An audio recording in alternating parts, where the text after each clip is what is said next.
Hello friends, NPS study centre में आपका स्वागत है।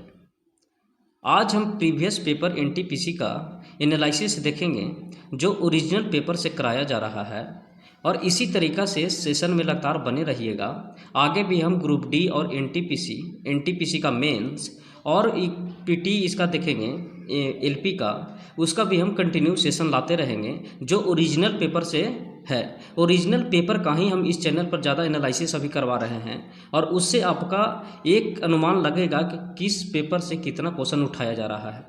ठीक है, तो एनटीपीसी का हम 40 क्वेश्चन इसमें लेके आते हैं और इसी तरीक़ा से आगे भी इस सेशन कंटिन्यू रहेगा। जिनको जिनको पीडीएफ की आवश्यकता होती है इस सेशन से, तो इसका पीडीएफ प्रोवाइड किया जाता है टेलीग्राम चैनल पर। टेलीग्राम चैनल का हम लिंक डिस्क्रिप्शन में डाल देंगे, वहाँ से आप सीधे टेलीग्राम से पीडीएफ डाउनलोड करके पढ़ाई कर सकते हैं। और पहले आप ओरिजिनल पेपर ही लगाइए, जो एनटीपीसी हो या ग्रुप डी हो या लोको पायलट हो या जेई हो। उससे आपको एक अनुमान लग जाएगा कि मैथ का कितना लेवल है, जीए का कितना लेवल है और साइंस का कितना लेवल है। तो ओरिजिनल पेपर लगा के ही आप आगे मॉक टेस्ट का तैयारी करिए। और इसी तरीक़ा पर इसी चैनल से हम बता देते हैं कि एनपीएस स्टडी सेंटर में इसी चैनल पर सुबह सुबह करेंट अफेयर भी मंथली चल रहा है। आज उसका मैराथन है 100 क्वेश्चन का, उसमें सिर्फ करेंट ही कराएंगे। और इसी तरीक़ा से फिर मंडे ट्यूसडे मंथली चलेगा, जिसमें जनवरी फरवरी हम करवा दिए हैं। इसी तरीक़े से अपना तैयारी बरकरार रखिए और इस चैनल से जुड़िए, शेयर भी करिए इस चैनल को और सब्सक्राइब भी करिए। जो भी अपडेट आते रहेगा वो देते रहेंगे। और इस चैनल पर रेलवे हो या एसएससी हो, एसएससी का भी प्रीवियस पेपर ओरिजिनल कराया जा रहा है, उसको भी आप जो एसएससी का तैयारी करते हैं उसको देख सकते हैं। और जो रेलवे के करते हैं वो रेलवे का तो ओरिजिनल पेपर करवा रहे हैं और पीडीएफ भी टेलीग्राम का डिस्क्रिप्शन बॉक्स में हम डलवा देंगे, वहाँ से टेलीग्राम पर जाइए और पीडीएफ देख ले लीजिएगा। चाहे तो एसएससी का हो या रेलवे का हो, पीडीएफ आपको क्लास जो करवाएंगे उसका पीडीएफ हम टेलीग्राम पर प्रोवाइड करवा देंगे। तो आज का सेशन देखेंगे। आज जो है 3 तारीख तीसरा महीना 3 तारीख तीसरा महीना को जो दिया गया पेपर हुआ था, 3 तारीख तीसरा महीना 2021 का जो पेपर हुआ था पीटी का एनटीपीसी में, उसका करवा रहे हैं। इसी तरीक़े से इसका पीटी का जब खत्म होगा तो मेंस भी करवा देंगे इस पे, और ओरिजिनल पेपर ही लेके आएंगे। चलते हैं हम पहला प्रश्न पर चलते हैं। पहला प्रश्न में बोला गया है, इस प्रश्न में देखिएगा, बोला गया है कि चुंबकीय फ्लक्स का एसआई इकाई क्या होता है।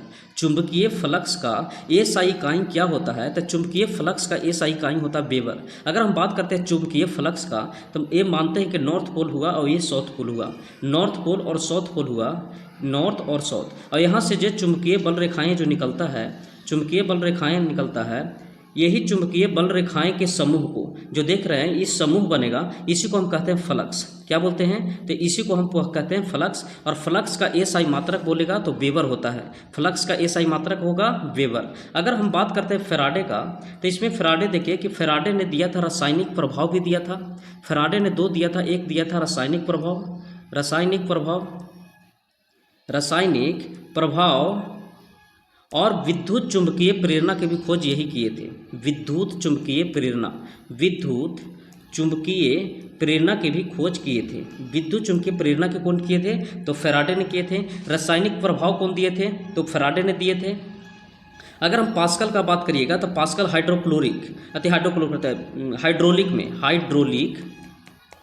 हाइड्रोलिक जो काम करता है, वो काम करता है किस पर? तो पास्कल के सिद्धांत पर ही हाइड्रोलिक काम करता है। अगर इसमें कुछ एसआई मात्रक का अगर बात करते हैं तो कुछ एसआई मात्रक लिख लीजिएगा, जिसमें पूछते रहता है और कंफ्यूज भी बहुत ज़्यादा करता है। जैसे प्रदीप्ति का पूछ लेता है, प्रदीप्ति का अगर बात करते हैं तो प्रदीप्ति का होता है लक्स होता है। और इसी तरीक़ा से एक पूछता है प्रदीप्ति पुंज का, प्रदीप्ति पुंज का पूछता है। प्रदीप्ति पुंज का जो पूछता है वो प्रदीप्ति पुंज का होता है ल्यूमेन। प्रदीप्ति पुंज का क्या होता है? तो ल्यूमेन होता है। तो इसमें बहुत ज़्यादा कन्फ्यूजन बना रहता है कि प्रदीप्ति और प्रदीप्ति पुंज क्या है। तो प्रदीप्ति का लक्स होता है एसआई मात्रक और प्रदीप्ति पुंज का होता है जो ल्यूमेन होता है। उसी तरीक़ा से ज्योति तीव्रता का कैंडेला ज्योति तीव्रता का कैंडेला होता है। ज्योति तीव्रता का अगर बात करिएगा तो वो होता है कैंडेला। क्या होता है? तो कैंडेला होता है। ज्योति तीव्रता का कैंडेला हो गया, प्रदीप्ति का लक्स हो गया, और प्रदीप्ति प्रदीप्ति पुंज बोलेगा तो उसका ल्यूमेन होता है। प्रदीप्ति पुंज बोलेगा तो ल्यूमेन होता है। तो इसका एस जो राइट आंसर होगा वो होगा चुंबकीय फ्लक्स। चुंबकीय फ्लक्स। फैराडे ने ही बताया था कि फ्लक्स कटेगा तो ईएमएफ या धारा जनरेट होगा।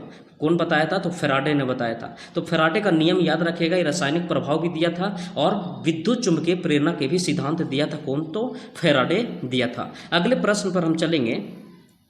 अगले प्रश्न में बोला है कि भागवत गीता का सर्वप्रथम अंग्रेजी अनुवाद किसके द्वारा किया गया था? भागवत गीता। अगर हम भागवत गीता का बात करते हैं कि भागवत गीता का अंग्रेजी में अनुवाद किसने किया था, तो भागवत गीता का अंग्रेजी में अनुवाद जो किया था वो किया था चार्ल्स विल्किंस ने किया था। किसने किया था? तो चार्ल्स विल्किंस ने भागवत गीता का सर्वप्रथम अनुवाद किया था अंग्रेजी में। अगर हम बात करते हैं कि भागवत गीता और महाभारत, तो भागवत गीता और महाभारत दोनों का रचयिता थे, वो थे वेद व्यास इनका रचयिता थे। तो पूछेगा कि भागवत गीता और महाभारत के रचयिता कौन थे? तो वेद व्यास थे। भागवत गीता को अंग्रेजी में अनुवाद किए थे कौन? तो चार्ल्स विल्किंस ने किए थे। कौन किए थे? तो चार्ल्स विल्किंस ने किए थे। अगर यही बात करते हैं रामायण का, तो रामायण के रचयिता थे वाल्मीकि। रामायण का रचयिता थे वाल्मीकि। रामायण के रचयिता कौन हो गए? वाल्मीकि हो गए। उसी तरीका से पूछ लेता है कि बताइए राष्ट्रीय गीत का जन गण मन का रचयिता कौन था? तो जन गण मन का रचयिता अगर पूछ लेगा तो उसका मारिएगा रविंद्रनाथ टैगोर। और इनको फर्स्ट बार नोबेल प्राइज जो दिया गया था एशिया में या भारत में पहली इंसान को मिला था, 1913 में मिला था। और मिला था किसके लिए? तो गीतांजलि के लिए। गीतांजलि के लिए इनको नोबेल प्राइज दिया गया था। अगर हम यही बात करते हैं वंदे मातरम का, तो वंदे मातरम के रचयिता थे बंकिम चंद्र चटर्जी। कौन थे? तो बंकिम चंद्र चटर्जी। वंदे मातरम। तो वंदे मातरम का लिख लीजिएगा बंकिम चंद्र चटर्जी। तो ये इसका आंसर जो होगा कि भागवत गीता का सर्वप्रथम अंग्रेजी अनुवाद किसके द्वारा किया गया था? तो चार्ल्स विल्किंस के द्वारा किया गया था। अगले प्रश्न में हम चलेंगे। अगले प्रश्न देखिएगा।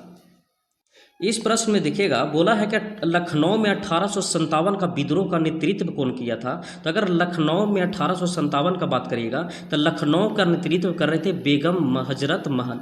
कौन किए थे? तो बेगम हजरत महल किए थे। और 1857 के क्रांति का जो गवर्नर था उसमें भारतीय गवर्नर था लॉर्ड कैनिंग था। कौन था? तो लॉर्ड कैनिंग था। और अगर हम बात करते हैं कि 1857 की क्रांति होने के पीछे रीजन क्या है, तो आपको पता है कि बंगाल में एक पड़ता है बैरकपुर छावनी में मंगल पांडे ने इस विद्रोह का नींव किया था, जो बेसफील्ड राइफल की जगह पर बेसफील्ड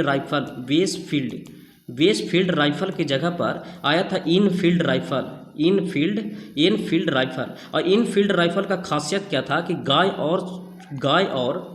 गाय और सुअर की चर्बी भरकर और इनफील्ड राइफल में प्रयोग किया जा रहा था। इसके कारण जब पता चला मंगल पांडे को, तो आग बबूला होके लेफ्टिनेंट बाज और लेफ्टिनेंट हुज को गोली मार दिए। लेफ्टिनेंट बाज, अगर हम बात करते हैं मंगल पांडे का, तो मंगल पांडे ने लेफ्टिनेंट बाज और लेफ्टिनेंट हुज को गोली मार दिए, जिस कारण मंगल पांडे को 8 अप्रैल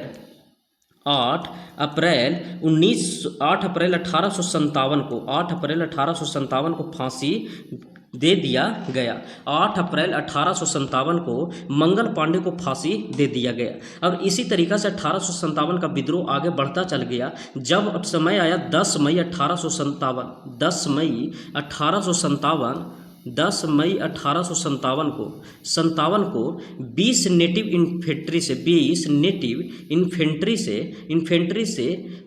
से जो मेरठ से स्टार्ट हुआ। 10 मई 1857 को 20 नेटिव इन्फेंट्री से मेरठ से स्टार्ट हुआ। कहाँ से? तो मेरठ से विद्रोह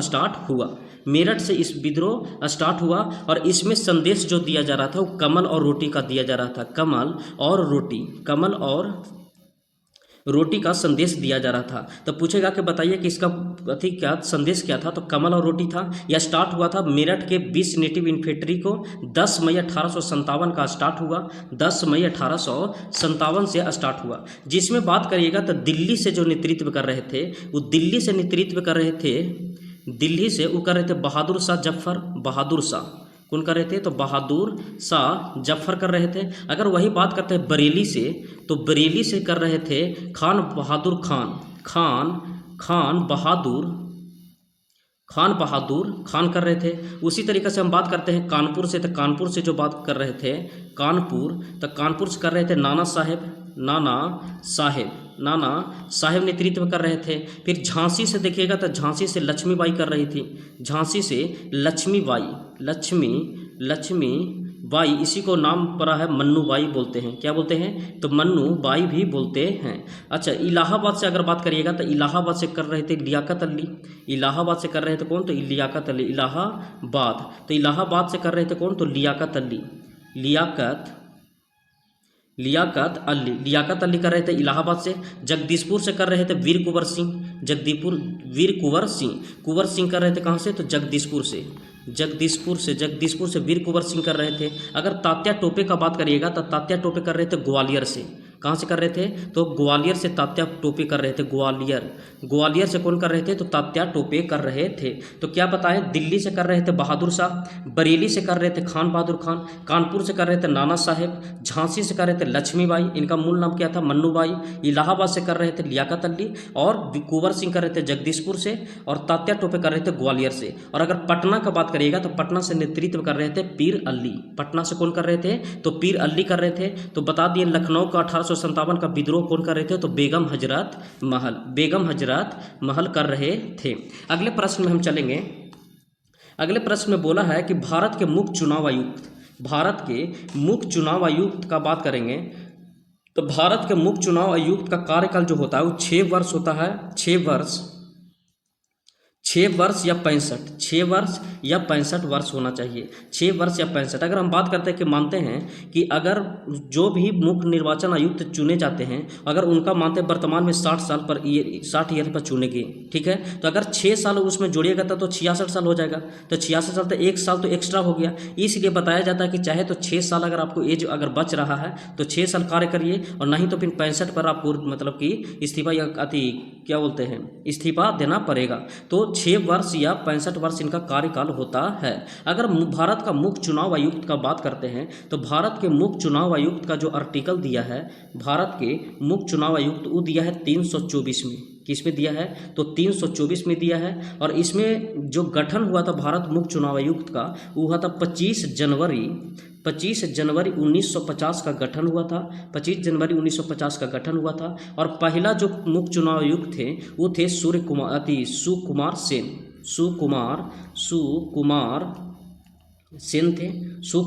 सेन थे पहला। अगर वर्तमान में अगर बात करिएगा तो वर्तमान में राजीव कुमार है। वर्तमान में अगर बात करिएगा तो वर्तमान में कौन है, तो राजीव कुमार हुआ। वर्तमान में कौन है, तो राजीव कुमार है। अगर हम बात करते हैं इसी में, तो इसमें अपना त्याग पत्र कौन देते हैं, तो भारत के मुख्य चुनाव आयुक्त है जो त्याग पत्र देते हैं राष्ट्रपति को, और हटाने के लिए महाभियोग का उपयोग होता है। जिस तरीका से मुख्य न्यायाधीश जो सुप्रीम कोर्ट का मुख्य न्यायाधीश होते हैं, उनको हटाने के लिए महाभियोग, राष्ट्रपति का हटाने के लिए महाभियोग, उसी तरीका से इनको भी हटाने के लिए महाभियोग का प्रक्रिया से गुजरना पड़ता है। तो भारत का मुख्य चुनाव आयुक्त के बारे में समझे होंगे। इसमें पूछा है कि चुनाव आयुक्त का कार्यकाल कितना होता है, तो चुनाव आयुक्त का कार्यकाल ऑप्शन नंबर 3 होगा 6 वर्ष। ऑप्शन नंबर 3 होगा 6 वर्ष या 65 वर्ष, कोई भी पहले पूरा हो जाना चाहिए। अगले प्रश्न में देखिएगा, अगले प्रश्न में बोला गया है कि सुएज नहर जो वाणिज्य के लिए अत्यंत महत्वपूर्ण है। सुएज नहर वाणिज्य के लिए अत्यंत महत्वपूर्ण है। तो देखिएगा सुएज नहर का, तो सुएज नहर वाणिज्य के लिए अत्यंत महत्वपूर्ण है। कहाँ, तो मिस्र में पड़ता है। कहाँ, तो मिस्र के लिए वाणिज्य के लिए अत्यंत महत्वपूर्ण है। अगर सुएज नहर का बात करिएगा तो सुएज नहर जो है, सुएज नहर है जो भूमध्य सागर को लाल सागर से जोड़ता है। भूमध्य सागर से लाल सागर को जोड़ने का काम करता है। लाल सागर से जोड़ने का काम करता है। उसी तरीके से हम बोलेंगे कि बताइए कि मैक्सिको और क्यूबा को कौन जोड़ता है। मैक्सिको मैक्सिको प्लस क्यूबा को कौन जोड़ता है? तो मैक्सिको और क्यूबा को जो जोड़ने का काम करता है वो करता है यूकाटन जल संधि, यूकाटन करता है। उसी तरीके से बोलेंगे आर्कटिक महासागर और प्रशांत महासागर। आर्कटिक महासागर और प्रशांत महासागर का अगर बात करिएगा तो ये जोड़ता है बेरिंग जल संधि जोड़ता है, बेरिंग जल संधि। तो ये बताइए, पूछा स्वेज नहर जो वाणिज्य के लिए अत्यंत महत्वपूर्ण है वो कहाँ? तो मिस्र में हो गया। ये बताइए स्वेज नहर जोड़ता है किसको? तो भूमध्य सागर को लाल सागर से जोड़ता है। उसी तरीके से यूकाटन का बात करेंगे तो मैक्सिको से क्यूबा को जोड़ता है। और अगर बेरिंग जल संधि का बात करिएगा तो आर्कटिक महासागर से प्रशांत महासागर को जोड़ता है। अगले प्रश्न में हम देखेंगे, इस प्रश्न में देखिएगा बोला गया है कि क्रायोजेनिक इंजन के ईंधन के रूप में इनमें से किसका उपयोग किया जाता है? तो क्रायोजेनिक ईंधन में जो हम प्रयोग करते हैं वो तरल ऑक्सीजन और तरल हाइड्रोजन का उपयोग करते हैं, तरल ऑक्सीजन और तरल हाइड्रोजन। अगर हम क्रायोजेनिक का बात करते हैं तो क्रायोजेनिक है जो निम्न ताप को बताता है, निम्न ताप को बताता है कौन? क्रायोजेनिक से मापते हैं, निम्न ताप को मापते हैं क्रायोजेनिक से। लेकिन अगर उच्च ताप का अगर पूछ देगा कि उच्च ताप किससे मापते हैं? तो उच्च ताप को हम मापते हैं किसे? तो पायरोमीटर से। किससे मापते हैं? तो पायरोमीटर से मापते हैं। तो उच्च ताप के लिए पायरोमीटर हो गया और निम्न ताप के लिए क्रायोजेनिक का प्रयोग करते हैं। और क्रायोजेनिक इंजन में ईंधन के रूप में करते हैं तरल ऑक्सीजन और तरल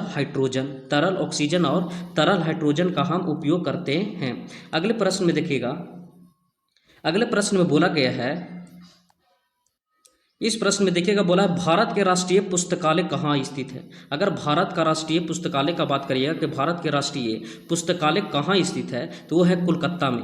भारत का राष्ट्रीय पुस्तकालय कहाँ है? तो कोलकाता में स्थित है। भारत का राष्ट्रीय पुस्तकालय कोलकाता में स्थित है। अगले प्रश्न में देखिएगा, अगले प्रश्न में बोला है कि कौन सा कंप्यूटर वायरस दस्तावेज को फॉर्मेटिंग नुकसान से बचाता है? बोला है कौन सा कंप्यूटर वायरस दस्तावेज की फॉर्मेटिंग को नुकसान पहुंचाता है और इसे एडिट करने की अनुमति नहीं देता है। कहने का मतलब ये हुआ कि मानते हैं कि ये वायरस है जो दस्तावेज की फॉर्मेटिंग को नुकसान भी पहुंचाता है और साथ साथ में एडिट करने की अनुमति भी नहीं देता है। तो फॉर्मेटिंग को भी नुकसान पहुंचाया और साथ साथ में एडिटिंग का भी ऑप्शन नहीं देता है, अनुमति देता है। तो होता मैक्रो वायरस होता है। कौन सा होता है? तो मैक्रो वायरस होता है। अगर हम बात करते हैं कंप्यूटर का जनक, तो कंप्यूटर का हम जनक कहते हैं किसको? तो चार्ल्स बेबेज को बोलते हैं। किसको बोलते हैं? तो चार्ल्स बेबेज को बोलते हैं। चार्ल्स बेबेज को हम किसको बोलते हैं? चार्ल्स बेबेज को कंप्यूटर का जनक बोलते हैं। कंप्यूटर वायरस दस्तावेज को फॉर्मेटिंग को नुकसान पहुंचाता है और इसे एडिट करने की अनुमति नहीं देता है। तो माइक्रो वायरस हो गया। कौन सा हो गया? तो माइक्रो वायरस हो गया। अगले प्रश्न में चलते हैं। अगले प्रश्न का अगर हम बात करते हैं तो अगले प्रश्न में बोला गया है, अगले प्रश्न में है कि चार्ल्स वुड्स के आदेश पर संबंध बताइए। तो वुड्स का मतलब वुड डिस्पैच क्या है? तो वुड डिस्पैच।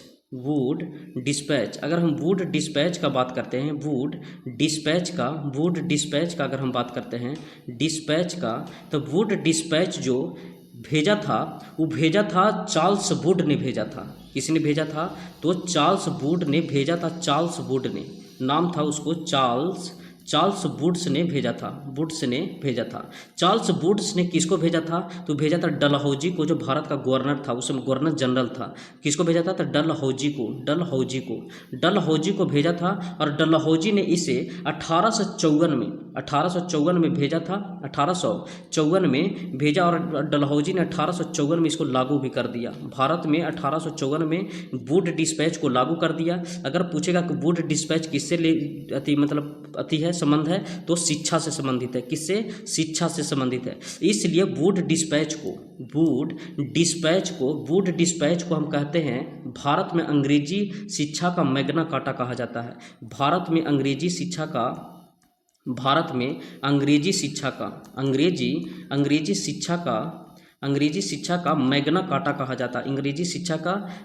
कार्टा कहा जाता है। मैग्ना मैग्ना कार्टा कहा जाता है, कार्टा कहा जाता है, मैग्ना कार्टा कहा जाता है किसको? तो वुड डिस्पैच को लाया था कौन? डलहौजी। भेजा था कौन? तो चार्ल्स वुड भेजा था, चार्ल्स वुड ने भेजा था। कब? तो 1854 में। और 1854 में ही डलहौजी ने इसको क्या कर दिया? तो लागू कर दिया। अगले प्रश्न देखिएगा, अगले प्रश्न में बोला गया, अगर इस प्रश्न का बात करते हैं तो इसमें बोला कि विच among the following is a saprophytic fungus, saprophytic fungus. तो सेप्रोफाइटिक फंगस जो होता है, सेप्रोफाइटिक फंगस जो हुआ, उस सेप्रोफाइटिक फंगस कहते हैं किसको? तो पेंसिलियम के कहते हैं। किसको? तो पेंसिलियम को सेप्रोफाइटिक फंगस कहते हैं। और पेंसिलियम को जो खोज किया था वो किया था एलेक्जेंडर ने। किसने किया था? तो एलेक्जेंडर ने किया था, एलेक्जेंडर ने खोज किया था। तो बोलेगा पेंसिलियम की खोज कौन किया है? तो एलेक्जेंडर ने किया था। ये इसको हम साइप्रोफाइटिक फंगस कहते हैं। क्या कहते हैं? तो सेप्रोफाइटिक फंगस कहते हैं। अगर कास्कूटा का बात करेगा तो एक परजीवी है। किसका है? तो परजीवी है अमरबेला का, परजीवी है। परजीवी किसका है? तो अमरबेला का है, अमरबेला का परजीवी है। अमरबेला का परजीवी मतलब अमरबेला पर ये आश्रित रहता है। तो परजीवी कौन होता है? कास्कूटा। कौन होता है? तो कास्कूटा परजीवी है। अगले प्रश्न देखिएगा, अगले प्रश्न में बोला गया है कि एक ईबी किसके बराबर होता है? एक ईबी किसके बराबर होता है? तो वो होता है 1024 पीबी के बराबर, 1024 पीबी के बराबर होता है। अगर हम बात करते हैं कि 1024 केबी किसके बराबर होता है? तो 1 एमबी के बराबर होता है। अगर उसी तरीके से अगर बात करेंगे कि 1024 एमबी किसके बराबर होता है? तो वो 1 जीबी के बराबर होता है। अगर 1024 जीबी का अगर बात करिएगा तो वो होता है 1 टीबी के बराबर। और 1024 पीबी किसके बराबर होता है? तो वो होता है 1 ईबी का बराबर। ये सारा जो लिखा है वो लिख लीजिएगा। ये इतने से क्वेश्चन पूछते रहता है कि बताइए केबी को टीबी में कितना बोलते हैं, या एमबी को जीबी में कितना बोलते हैं, या जीबी को टीबी में कितना बोलते हैं, या पीबी को ईबी में कितना बोलते हैं। तो 1 ईबी बराबर होता है 1024 पीबी। 1 ईबी बराबर 1024 केबी बराबर 1 एमबी होता है, 1024 एमबी बराबर 1 जीबी होता है, और 1024 जीबी बराबर 1 टीबी होता है, और 1024 पीबी बराबर 1 ईबी होता है। अगले प्रश्न पर हम चलेंगे। अगले प्रश्न में बोला गया है, अगले प्रश्न देखिए, इस प्रश्न में बोला गया है, देखिएगा, बोला यूएनओ के पहले महासचिव कौन थे जो अफ्रीका महाद्वीप से संबंधित थे? कहाँ से संबंधित थे? तो अफ्रीका महाद्वीप से संबंधित थे। बोला है यूएनओ के पहले महासचिव कौन थे जो अफ्रीका महाद्वीप से संबंधित थे? तो वो थे बुतरस घाली। कौन थे? तो बुतरस घाली थे। कौन? तो बुतरस घाली थे जो अफ्रीका महाद्वीप से संबंधित रखते थे। अगर हम यूएनए का बात करिएगा तो यूएनए का देखिएगा कि यूएनए का जो स्थापना हुआ था वो हुआ था 24 अक्टूबर 1945 को हुआ था। कब हुआ था? तो 24 अक्टूबर 1945 को यूएनए का गठन हुआ था। अगर हम बात करते हैं कि इसमें मेंबर कितना है तो इसमें मेंबर 193 है। अगर हम बात करते हैं कि इसका संस्थापक का, तो इसके संस्थापक जो अस्थाई देख लेते हैं पहले। तो ये बताइए इसका अस्थाई सदस्य कितने हैं? तो अस्थाई सदस्य हो गया 5, अस्थाई सदस्य हो गया 5। जरा में बात करेंगे कि यूके है, यूएसए है, फिर देखेंगे तो रसिया है, रसिया के बाद चाइना है, रसिया के बाद चीन है, और चीन के बाद एक लास्ट में होता है फ्रांस है। कौन है? तो फ्रांस। तो इसका 5 अस्थाई अध्यक्ष हो गया। अगर अस्थाई का बात करिएगा तो इसका अस्थाई सदस्य जो हो गया वो अस्थाई सदस्य कितने हैं? तो 10 है। कितने? तो 10। और इनका कार्यकाल होता है 2 ईयर्स का। कितना के लिए होता है? तो 2 साल का इनका कार्यकाल होता है, 2 साल का इनका कार्यकाल होता है। अगर इसमें भाषा का बात करिएगा, भाषा, तो भाषा कितना है? तो 6 भाषा है। कितने? तो 6 भाषा है, जिसमें आपको हम बोल देते हैं कि अरबी है, चीनी है, चीनी के बाद अंग्रेजी है, अंग्रेजी हो गया, अंग्रेजी के बाद हम बात करेंगे फ्रांसीसी हो गया, फ्रांसीसी के बाद हो गया रूसी हो गया, और रूसी के बाद हो गया स्पेनिश हो गया। 2 4 6, इसमें 6 भाषा है, 6 भाषा है। अरबी हुआ, चीनी हुआ, इंग्लिश हुआ, फ्रांसीसी हुआ, रूसी हुआ और स्पेनिश हुआ। तो बताइए कि भाषा हुआ 6, अस्थाई सदस्य होते 10 जिनका कार्यकाल 2 साल का होता है, अस्थाई होते 5। कौन कौन? तो यूके हो गया, यूएस हो गया, रसिया हो गया, चाइना हो गया और फ्रांस हो गया। अगर हम बात करते हैं कि इसमें मेंबर 193 हैं, इनका गठन हुआ था 24 अक्टूबर 1945 को। और अगर हम यूएनए का बात करेंगे तो यूएनए में 6 अंग हैं। कितने अंग हैं? तो 6 अंग यूएनए में हैं। तो यूएनए में का बात किए तो 6 अंग हो गया। इसका राइट आंसर होगा बुतरस घाली, जो ऑप्शन नंबर 2 में है। अगले प्रश्न पर हम चलेंगे। अगले प्रश्न में देखिएगा, अगले प्रश्न में बोला है कि कौन सी उन 3 नदियों में से एक नहीं है। वो कौन सी 3 नदियों में से एक नहीं है जिनका पारंपरिक प्रभाव उत्तर भारतीय मैदानों के निर्माण के लिए उत्तरदायी है। कौन सा? तो देखिए, उत्तर क्षेत्र में कौन पड़ता है? तो सिंधु पड़ता है उत्तर क्षेत्र में। फिर उसी तरीक़ा से गंगा भी पड़ता है, ब्रह्मपुत्र भी पड़ता है, कि गोदावरी है जो दक्षिणी क्षेत्र का है। तो इसका राइट आंसर हो जाएगा कौन सा? तो गोदावरी हो जाएगा। बोला है कि कौन सी उन 3 नदियों में से एक नहीं है जिनका पारंपरिक प्रभाव उत्तर भारतीय मैदान के निर्माण के लिए उत्तरदायी है। तो उत्तर भारत के निर्माण के लिए उत्तरदायी हो गया सिंधु का, गंगा का और ब्रह्मपुत्र का। अगर हम बात करते हैं गोदावरी नदी का, बात करते हैं किसका? तो गोदावरी नदी। तो गोदावरी नदी जो निकलता है नासिक के त्रियंबक के पठार से निकलता है। नासिक के त्रियंबक के पहाड़ से निकलता है, जो कहाँ पड़ता है? महाराष्ट्र में पड़ता है। कहाँ पड़ता है? तो महाराष्ट्र में पड़ता है। वही अगर हम ब्रह्मपुत्र का बात करते हैं तो निकलता है तिब्बत से। कहाँ से? तो तिब्बत से निकलता है, और ये तिब्बत से निकलता है अरुणाचल प्रदेश में प्रवेश करते हुए असम में माजुली द्वीप का निर्माण भी करता है। तो माजुली द्वीप किस पर है? तो ब्रह्मपुत्र नदी पर ही है माजुली द्वीप। अगर बात करते हैं ब्रह्मपुत्र नदी को, तो बांग्लादेश में इनको किस नाम से जाना जाता है? तो जमुना के नाम से जाना जाता है। बांग्लादेश में किस नाम से जाना जाता है? तो जमुना से जाना जाता है। अगर गंगा का बात करते हैं तो गंगा निकलती कहाँ से? गंगोत्री से। कहाँ से? तो गंगोत्री से निकलती है, और ये भी कहाँ जाती है? तो बांग्लादेश में, और बांग्लादेश में बंगाल की खाड़ी में गिर जाती है। तो गंगा को वहाँ पद्मा के नाम से जाना जाता है। किससे? तो पद्मा के नाम से जाना जाता है। अगर सिंधु का बात करेगा तो सिंधु निकलता कहाँ से है? तो मानसरोवर झील से निकलती है। मानसरोवर झील से निकलता है। और मानसरोवर सिंधु समझौता जो हुआ था 1960 में हुआ था। 1960 में किसके? तो मतलब पाकिस्तान और भारत के बीच में हुआ था, जिसमें बोला गया था कि पाकिस्तान इसका 80% यूज करेगा और भारत इसका 20% पानी यूज करेगा। तो इसका राइट आंसर बात करेंगे तो इसका राइट आंसर हो गया गोदावरी। कौन सा हो गया? तो गोदावरी। यही कुछ प्रश्न देख लीजिएगा जो शॉर्ट में पूछ लेता है, जिसे पूछ लेगा कि नर्मदा नदी का उद्गम कहाँ से होता है? तो नर्मदा नदी होता है अमरकंटक से। कहाँ से? तो अमरकंटक से निकलता है। उसी तरीके से अगर हम बात करेंगे कि बताइए कि कावेरी नदी कहाँ से निकलता है? कावेरी, तो कावेरी जो निकलता है वो निकलता है ब्रह्मगिरी की पहाड़ी से। ब्रह्मगिरी के पहाड़ी से निकलता है। और ब्रह्मगिरी पहाड़ी जो पड़ता है वो कहाँ पड़ता है? तो कर्नाटका में पड़ता है। कहाँ? तो कर्नाटका में पड़ता है। अगर हम कृष्णा का बात करेंगे कि कृष्णा कहाँ से निकलती है, तो कृष्णा नदी जो निकलती है वो महाबलेश्वर के पहाड़ से निकलता है। महाबलेश्वर के पहाड़ से निकलता है। जो महाबलेश्वर ये कहाँ पड़ता है? तो महाराष्ट्र में पड़ता है। कहाँ? तो महाराष्ट्र में पड़ता है। तो इसका राइट आंसर हो जाएगा ऑप्शन नंबर 4। अगले प्रश्न में देखेंगे। इस प्रश्न में देखिएगा, बोला है कि नॉर्वे के स्वालबार्ड में निर्मित अंतर्राष्ट्रीय आर्कटिक अनुसंधान बेस नीअलसंड में स्थित भारत के पहला अनुसंधान केंद्र का नाम क्या है? बोला है नॉर्वे के स्वालबार्ड में निर्मित अंतर्राष्ट्रीय आर्कटिक अनुसंधान बेस नीअलसंड में स्थित भारत के पहले अनुसंधान केंद्र का नाम क्या है? तो हिमाद्री नाम है। क्या नाम है? तो हिमाद्री नाम है। बोला गया है किसमें? कि आर्कटिक अनुसंधान बेस नीअलसंड में स्थित भारत के पहला अनुसंधान केंद्र जो है उसका नाम है हिमाद्री। कहाँ पड़ता है? तो नॉर्वे में पड़ता है। किस जगह पर पड़ता है? तो बेस नीअलसंड में स्थित है। अगर हम दक्षिण गंगोत्री का बात करते हैं तो आपको पता है कि दक्षिण गंगोत्री जो है भारत का पहला स्टेशन है। कहाँ? आर्कटिक महाद्वीप में। कहाँ है? तो आर्कटिक महाद्वीप में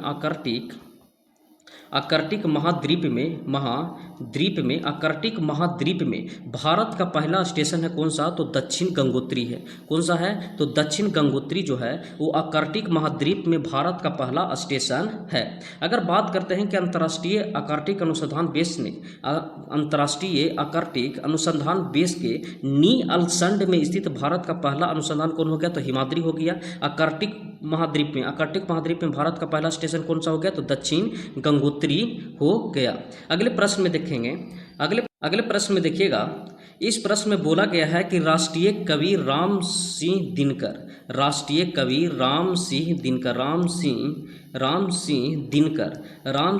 दिनकर राम सिंह दिनकर को उनकी किस रचना के लिए ज्ञानपीठ पुरस्कार से सम्मानित किया गया था? तो अगर राम सिंह दिनकर का अगर बात करिएगा तो रचना था उर्वशी। क्या था? तो उर्वशी के लिए इनको ज्ञानपीठ अवार्ड से सम्मानित किया गया था। किसके लिए? तो उर्वशी के लिए। बोला राष्ट्रीय कवि राम सिंह दिनकर को उनकी किस रचना के लिए ज्ञानपीठ पुरस्कार मिला था? तो उर्वशी के लिए मिला था। किनके लिए था? तो उर्वशी के लिए। अगर हम राम सिंह दिनकर का बात करते हैं तो राम सिंह दिनकर ने ही लिखा था कुरुक्षेत्र भी। राम सिंह दिनकर का भी है कुरुक्षेत्र। संस्कृति का 4 अध्याय भी राम सिंह दिनकर का ही है और रश्मि रथी भी इनका ही है। रश्मि रथी भी इनका ही है। लेकिन आपसे यहाँ प्रश्न में बोला है कि बताइए कि किस रचना के लिए इनको ज्ञानपीठ मिला था? तो ज्ञानपीठ का जो अवार्ड मिला था इनको मिला था उर्वशी के लिए। किनके लिए मिला था? तो उर्वशी के लिए मिला था। अगले प्रश्न में देखेंगे। इस प्रश्न में देखिएगा, बोला है कि काली मिट्टी की मुख्यतः इनमें से किस राज्य में पाई जाती है? तो पता है कि काली मिट्टी जो सबसे ज़्यादा पाया जाता है वो महाराष्ट्र के क्षेत्र में पाया जाता है। कहाँ पाया जाता है? तो महाराष्ट्र के क्षेत्र में पाया जाता है। और यहाँ जो काली मिट्टी किसके लिए तो उपजाऊ है? तो कपास के लिए। किसके लिए उपजाऊ है? तो कपास के लिए। तो पूछेगा कि बताइए कपास के लिए कौन सी मिट्टी उपजाऊ ज़्यादा है? तो काली मिट्टी उपजाऊ ज़्यादा है। अगर काली मिट्टी की अगर बात करते हैं तो काली मिट्टी को ही हम कहते हैं रेंगूर मिट्टी। कौन सा मिट्टी बोलते हैं? तो रेंगूर मिट्टी बोलते हैं। किसको? तो काली मिट्टी को रेंगूर मिट्टी भी बोलते हैं। रेंगूर मिट्टी किसको बोलते हैं? तो रेंगूर भी मिट्टी बोलते हैं काली मिट्टी को। काली मिट्टी को रेंगूर मिट्टी बोलते हैं। रेंगूर मिट्टी पाया जाता है सबसे ज़्यादा तो महाराष्ट्र में। किस मतलब की फसल के लिए? तो कपास का उत्पादन सबसे अच्छा होता है किसमें? तो काली मिट्टी में उत्पादन अच्छा होता है। अगले प्रश्न में देखिएगा, 39 में बोला है कि भारत का पहला पोशाक संग्रहालय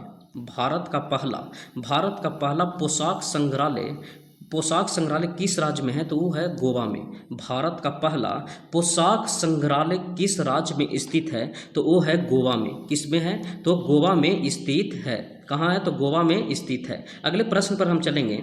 अगले प्रश्न में देखिएगा, बोला है अगले प्रश्न में बोला गया है कि वाहन में रियर व्यू विंग मिरर के रूप में किस प्रकार का दर्पण का उपयोग करते हैं? तो आपको हम बता देते हैं कि वाहन का पीछे का जो दृश्य देखने के लिए, जिसको हम साइड मिरर बोलते हैं, उसको देखने के लिए हम उत्तल दर्पण का उपयोग करते हैं। किसका प्रयोग करते हैं? तो उत्तल दर्पण का उपयोग करते हैं। अब आप कहिएगा कि ये बताइए कि क्या खास है उत्तल दर्पण में कि हम उत्तल दर्पण का ही उपयोग कर रहे हैं? तो आपको पता है कि पीछे के दृश्य देखने के लिए बहुत ज़्यादा वाहन रहती है, गाड़ियाँ चलती है। तो अगर उसमें अवतल दर्पण लगा दीजिएगा तो अवतल दर्पण में खासियत क्या है कि अवतल दर्पण में सब तरीका से प्रतिबिंब बनाता है। एक वास्तविक भी बनावेगा, एक वास्तविक भी प्रतिबिंब बनाया है और वास्तविक के साथ साथ फिर काल्पनिक भी प्रतिबिंब बनाता है। अब काल्पनिक के साथ सीधा प्रतिबिंब बनाता है और एक काल्पनिक अति वास्तविक के साथ उल्टा प्रतिबिंब बनाता है। और वास्तविक का बात करिएगा तो इसमें बड़ा भी बनता है, छोटा भी बनता है और बराबर भी बनता है। लेकिन आपको साइड मिरर में तो काल्पनिक चाहिए, क्या उतना तो स्पेस रहता है ना। बड़ा फोटो दिखा देगा तो एक ही गाड़ी दिखेगा, बाद बाकी तो पीछे से नहीं दिखेगा। तो इसीलिए इसमें लगा होता है काल्पनिक सीधा और ये बड़ा बनाता है। तो ये बताइए कि इसमें छोटा तो देखने को मिला ही नहीं और हमको चाहिए काल्पनिक सीधा और छोटा। तो वनली है, ये वनली बनाता है, वनली बनाता है काल्पनिक सीधा और छोटा। काल्पनिक सीधा और छोटा। आपको हम बता देते हैं कि इसमें अगर लाइट चैप्टर से अगर बात करिएगा तो आपको सबसे लेटेस्ट पेपर हुआ है 2022 में, जो देखिएगा साइंस का लेवल, वो लाइट चैप्टर में बहुत ज़्यादा पूछे गए प्रश्न है तो ग्रुप डी ही उठाया है। और उसमें इस तरीक़ा से प्रश्न पूछ लेता है कि बताइए कि उत्तल दर्पण कौन सा केवल एक प्रतिबिंब बनाता है? तो केवल एक प्रतिबिंब काल्पनिक सीधा और छोटा बनाता है। फिर पूछेगा कि बताइए कि दर्पण में कौन ऐसा दर्पण है जो सभी तरीक़ा से प्रतिबिंब बनाता है, वास्तविक भी बनाता है, काल्पनिक भी बनाता है, छोटा भी बनाता है, बड़ा भी बनाता है, बराबर भी बनाता है? तो वनली है अवतल दर्पण। अगर हम बात करेंगे समतल दर्पण का, तो समतल दर्पण में बनता है काल्पनिक बनेगा, इसमें काल्पनिक के साथ साथ सीधा बनेगा और सीधा के साथ साथ इसमें बराबर बनता है। तो इससे राइट आंसर हो जाएगा। पीछे के दृश्य को देखने के लिए कौन सा उपयोग करेंगे? तो साइड मिरर के उपयोग में हम उत्तल दर्पण का उपयोग करेंगे। अगले प्रश्न पर हम चलते हैं। इस प्रश्न में बोला है कि भौतिक अनुसंधान भौतिक अनुसंधान प्रयोगशाला जो अंतरिक्ष एवं इससे संबंध विज्ञान के लिए एक राष्ट्रीय अनुसंधान संस्थान है, वो कहाँ स्थित है? तो अहमदाबाद में है। बोला है भौतिक अनुसंधान प्रयोगशाला, भौतिक अनुसंधान प्रयोगशाला जो अंतरिक्ष एवं इससे संबंध विज्ञानों के लिए एक राष्ट्रीय अनुसंधान संस्थान है, वो कहाँ स्थित है? तो वो स्थित है कहाँ? तो अहमदाबाद में। कहाँ स्थित है? तो अहमदाबाद में स्थित है। अगले प्रश्न पर हम चलेंगे। अगले प्रश्न में बोला गया है, इस प्रश्न में देखिएगा, आपसे प्रश्न में पूछा गया है, बोला है कि कौन सा सार्वजनिक क्षेत्र का उद्गम महारत्न श्रेणी में आता है? बोला है कौन सा सार्वजनिक क्षेत्र का उद्गम है जो महारत्न की श्रेणी में आता है? तो आपको पता है कि महारत्न कंपनियां के अभी अगर वर्तमान में अगर संख्या पूछेगा तो वर्तमान में अभी 13 है। कितना है? तो अभी महारत्न कंपनियों की वर्तमान में कितनी संख्या है? तो 13 है, जिसमें आपको हम बता देते हैं कि पहला एनटीपीसी हो गया। एनटीपीसी के बाद बात करिएगा तो ओएनजीसी हो गया, ओएनजीसी हो गया। ओएनजीसी का बात करिएगा तो सेल हो गया, सेल का अगर बात करिएगा तो सेल के बाद गेल हो गया, गेल के बाद आईओसीएल है, आईओसीएल का बात करिएगा तो सीआईएल है, सीआईएल का बात करिएगा तो बीपीसीएल है, बीपीसीएल के बाद हो गया तो पावर ग्रिड कॉर्पोरेशन हो गया, पावर ग्रिड कॉर्पोरेशन हो गया। फिर बात करिएगा तो एचपीसीएल हो गया, एचपीसीएल हो गया। इसी तरीक़ा से आगे भी 11 गो महारत्न कंपनियां हैं। जेरा में देखिएगा कि एक आईओसीएल भी है जो महारत्न कंपनी में ही आता है, आईओसीएल है जो महारत्न कंपनी में ही आता है। तो आपसे प्रश्न पूछा है कि कौन सा सार्वजनिक क्षेत्र का उद्गम महारत्न की श्रेणी में आता है? तो होता है आईओसीएल। आईओसीएल का अगर फुल फॉर्म देखिएगा तो आईओसीएल का मतलब होता है Indian oil corporation limited, Indian oil corporation limited, Indian oil corporation limited हो गया आईओसीएल हो गया, महारत्न कंपनी में आता है। तो अब चलेंगे हम अगले प्रश्न पर। अगले प्रश्न में देखेंगे, अगले प्रश्न में देखिएगा दोस्तों, हम बता देते हैं कि इस प्रश्न में कुछ ऐसा भी फैक्ट आएगा जिसका आपको डायरेक्ट याद करने में ही सही है, काहे कि जो भी फैक्ट बताने लायक रहता है, जो पेपर के पॉइंट ऑफ व्यू से जो महत्वपूर्ण होता है उसको हम एनालिसिस करवा देते हैं, और कुछ फैक्ट ऐसा वन लाइनर के फॉर्म में आएगा, उसको देख लीजिएगा। और इसी तरीक़ा से आगे भी सेशन का एंजॉय करिए और सब्सक्राइब और शेयर जरूर करिए दोस्तों। और इसी तरीक़ा से करेंट अफेयर भी हम सुबह में 7 बजे लाते हैं, आप करेंट अफेयर से भी जुड़िए, क्योंकि एनटीपीसी में 7 से 8 नंबर पूछेगा ही करेंट अफेयर, और मेंस में 10 से 12 क्वेश्चन रहता है, तो उसको भी इग्नोर नहीं कर सकते हैं। तो हम सेशन ला रहे हैं, मंथली चला रहे हैं, मंथली अभी जनवरी फरवरी ही ख़त्म किए हैं, मार्च में एंट्री किए हैं, उसका एंजॉय करिए और संडे के संडे करेंट अफेयर का ऑब्जेक्टिव लगाइए। हम चलते हैं अगले प्रश्न में। बोला है कि कर्मचारी राज्य बीमा निगम इनमें से किससे संबंध कर्मचारियों चिकित्सा लाभ के संबंध में सामाजिक सुरक्षा प्रदान नहीं करता है? बोला है कर्मचारी राज्य बीमा निगम इनमें से किसके संबंध कर्मचारियों को चिकित्सा लाभ के संबंध में सामाजिक सुरक्षा प्रदान नहीं करता है? तो कौन सा है? नहीं करता है तो बहुराष्ट्रीय निगम नहीं करता है। निजी क्षेत्र करता है, सरकारी क्षेत्र भी करता है, सार्वजनिक क्षेत्र भी करता है, लेकिन बहुराष्ट्रीय निगम नहीं करता है। अगले प्रश्न पर हम चलेंगे। अगले प्रश्न में है, अगले प्रश्न देखिएगा, अगले प्रश्न में बोला है कि किस ताप पर जल का घनत्व अधिकतम होता है? किस ताप पर जल का घनत्व अधिकतम होता है? तो आपको हम बता देते हैं कि अगर जल का घनत्व का अधिकतम का बात करेगा तो होता है 4 डिग्री सेल्सियस पर। कितना पर होता है? तो 4 डिग्री सेल्सियस पर अधिकतम होता है। अगर न्यूनतम आयतन का अगर बात करेगा कि न्यूनतम आयतन किस पर होता है, न्यूनतम आयतन, तो न्यूनतम आयतन जो होता है, न्यूनतम जो आयतन होता है वो होता है 4 डिग्री सेल्सियस पर। आपसे पूछा है किस में, तो केल्विन में पूछा है। तो एक बत्ती जो आता है, एक पैटर्न आता है, वो पता है कि आपको C/100 बराबर K-273। अगर कहिए तो इसको पूरा हम लिख देते हैं। आपको बोला गया है, एक सेकंड, होता है C-0/100-0, फिर F-32/212 और फिर होता है K-273/373 -273 होता है। अगर आप रिलेशन देखना आपको केल्विन और सेल्सियस का, तो आपको पता है कि C/100 होगा और K -273/100 होगा। इस 100 से 100 कट जाएगा। आपको पता है कि घनत्व अधिकतम होता है 4 डिग्री सेल्सियस पर, तो 4 डिग्री सेल्सियस लिख लीजिए और प्लस आवेगा तो इन्हें हो जाएगा कितना, तो 273 अगर इन्हें प्लस में आवेगा तो ये हो जाएगा K, तो K का आपको डायरेक्ट वैल्यू मिल जाएगा 277, मिल जाएगा कितना, तो 277 केल्विन हो जाएगा। तो हम बताए थे कि केल्विन जो अति घनत्व अधिकतम होता है 4 डिग्री सेल्सियस पर, घनत्व अधिकतम होता है 4 डिग्री सेल्सियस पर, और न्यूनतम भी आयतन होता है 4 डिग्री सेल्सियस पर, 4 डिग्री सेल्सियस पर। अगले प्रश्न में हम चलेंगे। अगले प्रश्न में है, अगर इस प्रश्न का हम बात करते हैं तो इस प्रश्न में देखिएगा, बोला है कि 1947 से पहले भारत में 26 जनवरी को क्या कहा जाता है। तो आपको हम बता देते हैं कि 1947 से पहले भारत में 26 जनवरी को स्वतंत्रता दिवस कहा जाता है। अब ये समझिएगा कि 31 दिसंबर 1929 को रावी नदी के तट पर कौन, तो जवाहरलाल नेहरू ने तिरंगा फहराए और वहीं पूर्ण स्वराज की मांग किए और मांग करते हुए वो ऐलान किए कि 26 जनवरी 1930 से 26 जनवरी को स्वतंत्रता दिवस मनाया जाएगा। कौन किए थे, तो जवाहरलाल नेहरू ने किए थे। कहाँ, तो रावी नदी के तट पर किए थे, जब वहाँ तिरंगा फहराए थे, जब से 26 जनवरी को स्वतंत्रता दिवस घोषित किया गया था। ठीक है। इसी पर अगर हम बात करते हैं शहीद दिवस के बारे में, तो शहीद दिवस में आपको पता है कि 23 मार्च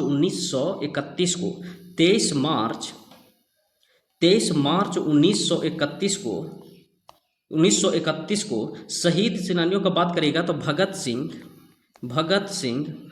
के बाद राजगुरु और राजगुरु के साथ कौन थे, तो बंटू केशवर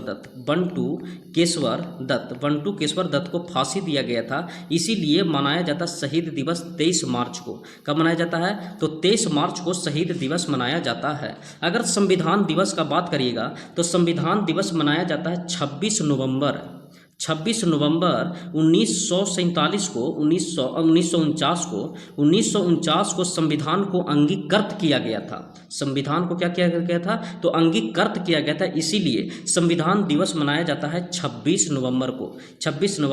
और गणतंत्र दिवस आपको पता है कि 26 जनवरी 1950, तो स्वतंत्रता के लिए जाना जाता है। अगले प्रश्न में देखिएगा, अगले प्रश्न है प्रधानमंत्री उज्ज्वला योजना का शुभारंभ, प्रधानमंत्री उज्ज्वला योजना का शुभारंभ कब हुआ था, तो 1 मई 2016 को हुआ था। 1 मई 2016 को हुआ था। अगर हम योजना के बारे में बता देते हैं दोस्तों, तो स्पीडी करंट में देखिएगा, उसमें योजना सारा दिया हुआ है। हम आपको स्पीडी में योजना भी करवाएंगे निरंतर, जैसी मंथ खत्म होगा वहाँ, और उसी तरीक़ा से हम इस साइड आवेंगे पीछे और योजना भी खत्म कर देंगे, अंतर्राष्ट्रीय सम्मेलन भी कर देंगे, अभ्यास भी कराएंगे। सारा हम स्पीडी का कराएंगे और इससे आगे, इससे बाहर क्वेश्चन नहीं पूछेगा। एनटीपीसी में कोई भी पेपर हो, उससे स्पीडी से बाहर करंट नहीं पूछता है। अगले प्रश्न पर हम चलते हैं। अगले प्रश्न में बोला गया है, ये हो गया, इसका राइट आंसर क्या हो गया, ये हो गया 1 मई 2016 को उज्ज्वला योजना शुरू हुआ था। अगले प्रश्न देखिएगा। अगले प्रश्न में बोला है कि सूर्य के वास्तव में क्षैतिज से ऊपर गुजरने और हमारे द्वारा पृथ्वी पर इसकी छवि देखे जाने में समय में बीच में अंतर कितना होता है। बोला है सूर्य के वास्तव में क्षैतिज के ऊपर से गुजरने और हमारे द्वारा पृथ्वी पर इसकी छवि देखे जाने में सक्षम होने के बीच का समय अंतर कितना होता है, तो वो होता है 2 मिनट का अंतर होता है। किसका अंतर होता है, तो 2 मिनट का अंतर होता है। अगर हम यहाँ बात करते हैं कि सूर्य जो लाल दिखता है, वो लाल दिखता है प्रकीर्णन के कारण। सूर्य लाल दिखता है प्रकीर्णन के कारण। पूछेगा कि सूर्य लाल किसके कारण दिखता है, तो प्रकीर्णन के कारण दिखता है। अगले प्रश्न पर हम चलते हैं। प्रश्न में देखिएगा, बोला है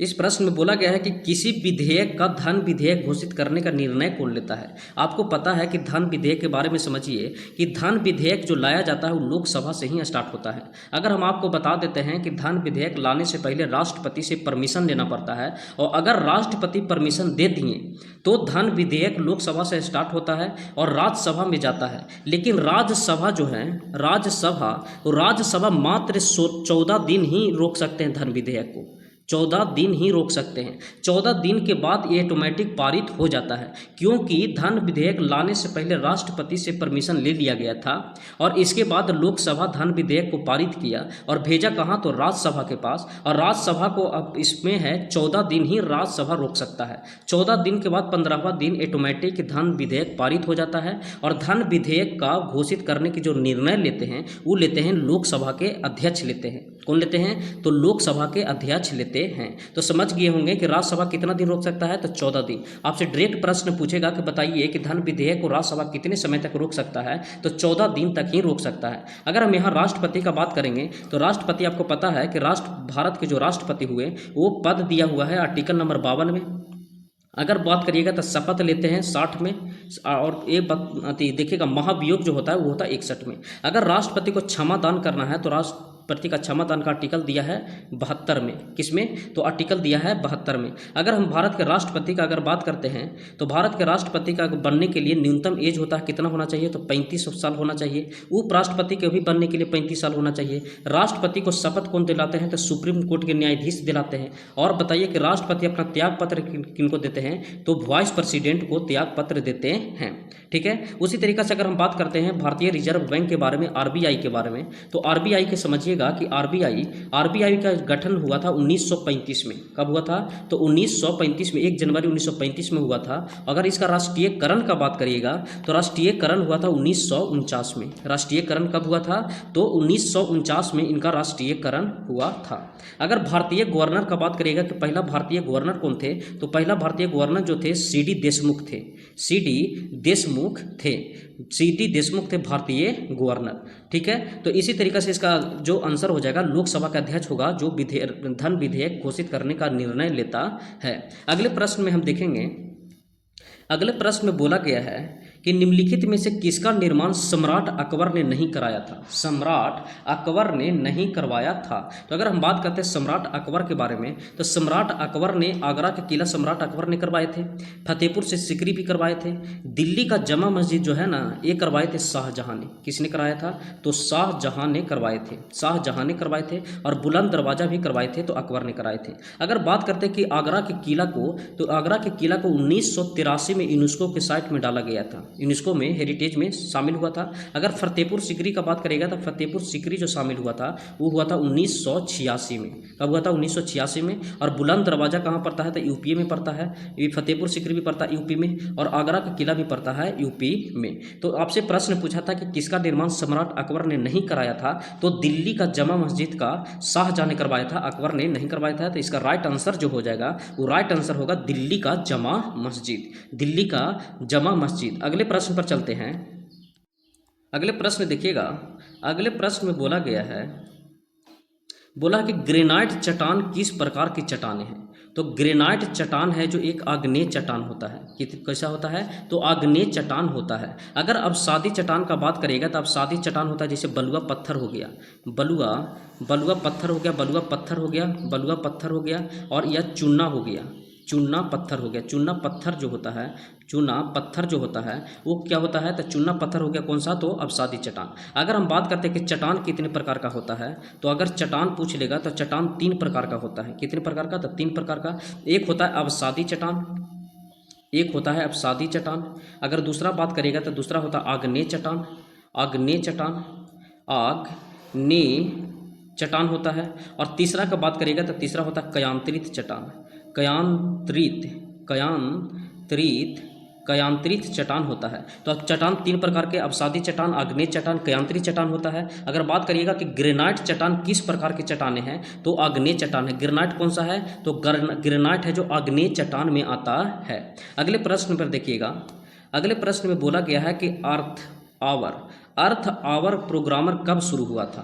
तो अगर बात करेंगे कि अर्थ आवर का, तो अर्थ आवर शुरू हुआ था 2007 में। कब शुरू हुआ था? तो 2007 में अर्थ आवर शुरू हुआ था। अगर हम 2005 का बात करते हैं कि 2005 में आया था RTI, right to education, RTI right to education आया था, जो कब आया था? तो RTI फाइल करने का आया था 2005 में। Right to information, right to information आया था 2005 में। अगले प्रश्न पर चलते हैं। अगले प्रश्न में बोला गया है, इस प्रश्न में देखिएगा, इस प्रश्न में बोला है कि सुंदरवन का डेल्टा किन नदियों द्वारा निर्मित होती है? तो सुंदरवन का डेल्टा होता है गंगा और ब्रह्मपुत्रा के द्वारा। कहाँ से? तो गंगा और ब्रह्मपुत्रा। आपको पता है कि गंगा नदी निकलती है गंगोत्री से। कहाँ से? तो गंगोत्री से निकलती है। और ये बताइए कि बांग्लादेश में इनको नाम जानता है, पद्मा के नाम से जाना जाता है। किसके नाम से? पद्मा से।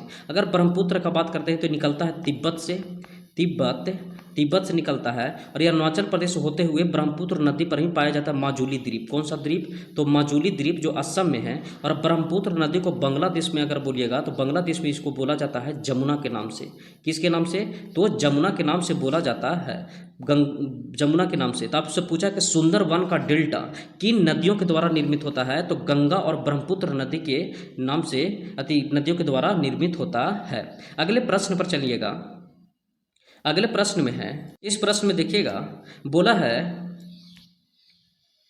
इस प्रश्न में बोला गया है कि बताइए भारत के आर्थिक सर्वेक्षण केंद्रीय बजट, भारत के आर्थिक सर्वेक्षण केंद्रीय बजट कब अलग कर दिया गया था? भारत में आर्थिक सर्वेक्षण को केंद्रीय बजट से, आर्थिक सर्वेक्षण को केंद्रीय बजट से कब अलग कर दिया गया था? तो किया गया था 1964 में। कब किया गया था? तो 1964 में आर्थिक सर्वेक्षण को केंद्रीय बजट से अलग कर दिया गया था। अगर हम बात करते हैं कि 1960 में, तो 1960 में हुआ था सिंधु समझौता। क्या हुआ था? तो सिंधु समझौता जो हुआ था, वो समझौता हुआ था किसको? तो पाकिस्तान और भारत के बीच में हुआ था। भारत के बीच में हुआ था, जिसमें पाकिस्तान सिंधु नदी का 80% यूज करेगा और भारत है जो इसका 20% यूज करेगा। अगर 62 का बात करिएगा तो भारत, इंडिया और चाइना का युद्ध हुआ था। इंडिया और चाइना का युद्ध हुआ था कब? तो 1962 में। तो इस प्रश्न में बोला कि भारत में आर्थिक सर्वेक्षण को केंद्रीय बजट से कब अलग किया गया? तो आर्थिक सर्वेक्षण को केंद्रीय बजट से जो अलग किया गया था वो किया गया था 1964 में। कब किया गया था? तो 1964 में किया गया था। अगले प्रश्न पर चलते हैं। अगर इस प्रश्न का बात करते हैं तो देखिएगा, इस प्रश्न में बोला गया है, बोला कि भारतीय संविधान में फर्स्ट पास्ट द पोस्ट बोलता है, भारतीय संविधान में फर्स्ट पास्ट द पोस्ट बोला सर्वाधिक मत प्राप्त व्यक्ति की विजय का प्रावधान किस देश से लिया गया है? तो लिया गया है ब्रिटेन से। बोला कि भारतीय संविधान में फर्स्ट पास्ट द पोस्ट सर्वाधिक मत प्राप्त व्यक्ति की विजय का प्रावधान किस देश से का संविधान से है? तो ब्रिटेन से। इसी से लिया गया संसदीय प्रणाली,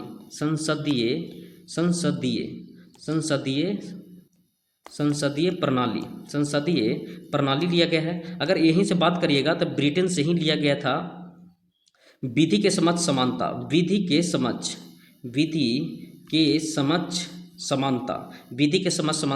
यहीं से लिया गया है राष्ट्रपति का पद, राष्ट्रपति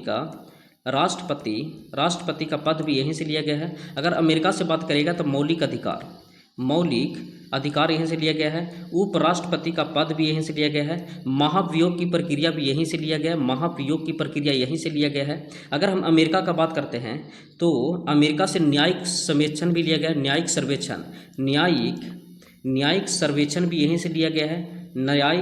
भी यहीं से लिया गया है। अगर आयरलैंड का बात करेगा तो DPSP यहीं से लिया गया। DPSP नीति निर्देशक सिद्धांत कहाँ से लिया गया है? तो आयरलैंड से लिया गया है। कहाँ से? तो आयरलैंड से लिया गया है। अगले प्रश्न पर हम चलते हैं। अगले प्रश्न में देखिएगा, बोला है कि मथुरी लोक नृत्य इनमें से किस राज्य में प्रचलित होता है? तो होता है तेलंगाना में। कहाँ होता है? तो तेलंगाना में मथुरी लोक नृत्य किस राज्य में प्रचलित है? तो तेलंगाना में। यहाँ है चापचरकूट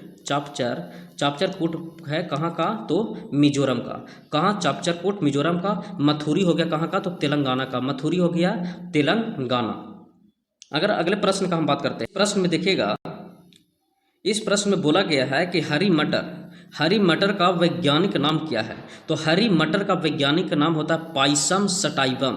याद रखिएगा, डायरेक्ट पूछता है कि हरी मटर का वैज्ञानिक नाम क्या होता है, तो पाइसम सटाइवम होता है, पाइसम सटाइवम होता है। तो हरी मटर का वैज्ञानिक नाम हो गया पाइसम सटाइवम, पाइसम सटाइवम होता है। अगले प्रश्न देखिएगा, अगले प्रश्न में बोला है कि अहमद शाह अब्दाली, अहमद शाह अब्दाली भारत में किस एशियाई देश से आया था, तो वो आए थे अफगानिस्तान से। कहाँ से आए थे, तो अफगानिस्तान से आए थे अहमद शाह अब्दाली। अहमद शाह अब्दाली भारत के किस एशियाई देश से आए थे, तो अफगानिस्तान से आए थे। अगर हम बात करते हैं कि अफगानिस्तान और पाकिस्तान के बॉर्डर को क्या नाम देता है, तो डुरंड लाइन है, डुरंड लाइन बोलते हैं, डुरंड लाइन बोलते हैं, डुरंड लाइन, डुरंड लाइन बोलते हैं भारत और पाकिस्तान के बॉर्डर को डुरंड लाइन। अहमद शाह अब्दाली कहाँ से आया था, तो अफगानिस्तान से आया था। अगले प्रश्न पर चलते हैं। इस प्रश्न में देखिएगा, अगले प्रश्न में बोला गया है, बोला है कि तुलनात्मक सुलाभ के सिद्धांत पर, तुलनात्मक सुलाभ के सिद्धांत का प्रतिपादन इनमें से किस लोकप्रिय हस्ती के द्वारा किया गया था। बोला है तुलनात्मक सुलाभ का सिद्धांत के प्रतिपादन का श्रेय इनमें से किस लोकप्रिय हस्ती के द्वारा किया गया था, तो किया गया था डेविड रिकार्डो का, डेविड रिकार्डो द्वारा किया गया था। तुलनात्मक सुलाभ के सिद्धांत के प्रतिपादन का श्रेय इनमें से किसके लोकप्रिय द्वारा किया गया था, तो डेविड रिकार्डो के द्वारा किया गया था, डेविड रिकार्डो के द्वारा किया गया था। अगले प्रश्न देखिए, इस प्रश्न में देखिएगा, बोला है, इस प्रश्न में बोला कि भारत के किस वर्ष संयुक्त राष्ट्र संघ का शामिल हुआ था। भारत किस वर्ष संयुक्त राष्ट्र में, मतलब यूएन में शामिल हुआ था, तो शामिल हो गए थे 1945 में ही, 1945 में। यूएन के बारे में हम बताए हैं कि यूएन का जो अंग होता है, तो अंग कितना होता है, 6 होता है। गठन हुआ था 24 अक्टूबर 1945 को। फिर बात करिएगा भाषा कितना है, तो 6 है। बात करिएगा कि अस्थायी सदस्य कितना है, तो अस्थायी सदस्य हो गया 5। अस्थायी सदस्य पूछेगा कि अस्थायी सदस्य कितना है, तो 10। अस्थायी सदस्य के कार्यकाल कितना होता है, तो 2 साल होता है, 2 साल होता है। तो हम भारतीय संयुक्त राष्ट्र के बारे में बहुत अच्छा से एक्सप्लेन किए हैं। भारत किस वर्ष संयुक्त राष्ट्र में शामिल हुआ था, तो शामिल हुआ था 1945 में, 1945 में भारत शामिल हुआ था। दोस्तों इस सेशन यहीं तक खत्म होता है। शिफ्ट में 85 तक ही क्वेश्चन दिया गया था, जो इसमें लगभग हम 39 से 40 क्वेश्चन करवाएं। अगर हम चाहते तो इसका प्रश्न हम मात्र 30 मिनट में भी करा सकते हैं, लेकिन मेरा इसमें तात्पर्य है कि जो भी इसका फैक्ट बनता है उसका एनालिसिस हम कराते जाए। काहे कि वन लाइनर के फॉर्म में अगर टिक करवाने से का मतलब नहीं हुआ कि हम आपको एनालिसिस करवा रहे हैं। अगर टाइम लगा 50 से 55 मिनट, पेपर पर डिपेंड करता है कि कैसा पेपर पूछा है। तो इस तरीक़ा से जो भी एनालिसिस हम करवाते हैं वो हूबहू एग्जाम के पॉइंट ऑफ व्यू से ही करवाते हैं, जो पेपर में रिपीट करते रहता है। अगर ये सेशन आपको पसंद आया है तो लाइक, सब्सक्राइब और कमेंट में अपना राय जरूर दें। और पीडीएफ के लिए आपका टेलीग्राम का जो लिंक है वो हम डिस्क्रिप्शन में डाल देते हैं। वहाँ से आप सीधे टेलीग्राम पर जाइए और टेलीग्राम पर से पीडीएफ जो भी वीडियो हम यहाँ बनाएंगे, जो अपलोड करेंगे, उसका एनालिसिस आप वहाँ से पीडीएफ के माध्यम से कर सकते हैं। इस सेशन को देखने के लिए धन्यवाद।